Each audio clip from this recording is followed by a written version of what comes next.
Welcome back to another ape cycling YouTube video. I'm Migraine Monkey and I'm joined by my co-host, the Alpe Ape. The average reduction in power output across multiple studies when temperatures reach 30 degrees or more is 15%. This is massive. Say you take someone who can hold 350 watts in normal conditions, now they'll only be able to hold 298 watts. I'm sure many of you have experienced this yourselves. You're fit, you've trained well, and yet the moment heat rises, heart rate drifts upwards and power collapses.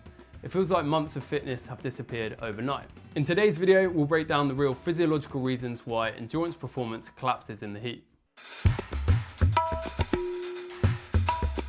When you exercise in the heat, the very first system that gets overloaded isn't your muscles, it's your cardiovascular system. Your body has one non-negotiable priority during exercise: keeping core body temperature within a safe range. Even small increases start to disrupt enzymes and cellular processes, and if temperature keeps rising, the consequences become serious.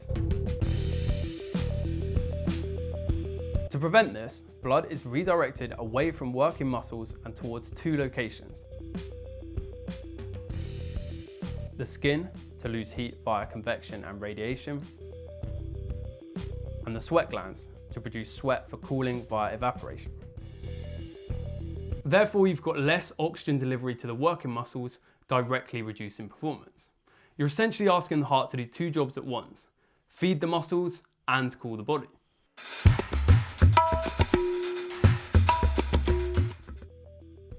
Sweat glands produce sweat by pulling water out of the blood, which reduces blood plasma volume. But how does this actually affect performance? With a lower blood volume, the amount of blood being ejected from the heart with each beat decreases. The only way to compensate for this is for your heart rate to increase. Think about it. At 200 watts, your muscles are requiring a certain amount of blood. They're shouting at your heart, "Oi, I need 4 litres of blood per minute, mate. What are you playing at?" But now you're sweating, so there's less blood available per beat. So the only way your heart can try and keep up with demand is to increase heart rate. A higher heart rate at the same power output reduces performance in two different ways. Firstly, more oxygen will be delivered to the heart muscles, leaving less for the skeletal muscles. Secondly, there's less capacity to further increase heart rate as exercise intensity rises. Essentially, you have less beats to play with before you reach your max heart rate.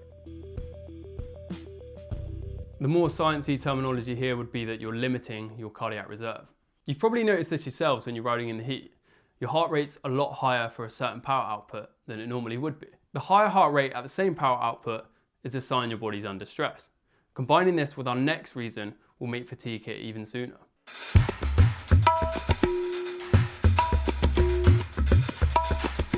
During exercise, the body uses both fat and carbohydrate for fuel, with the ratio largely depending on intensity. Heat stress shifts metabolism towards greater carbohydrate use, even at the same power output. One of the biggest drivers of this is elevated adrenaline. As mentioned earlier, it's dangerous for your body temperature to rise, so your body starts panicking. It activates your fight or flight response, releasing adrenaline and other hormones into the bloodstream. Adrenaline activates an enzyme that breaks down glycogen into glucose, while simultaneously inhibiting another enzyme preventing glucose storage. The result is more glucose available in the cell.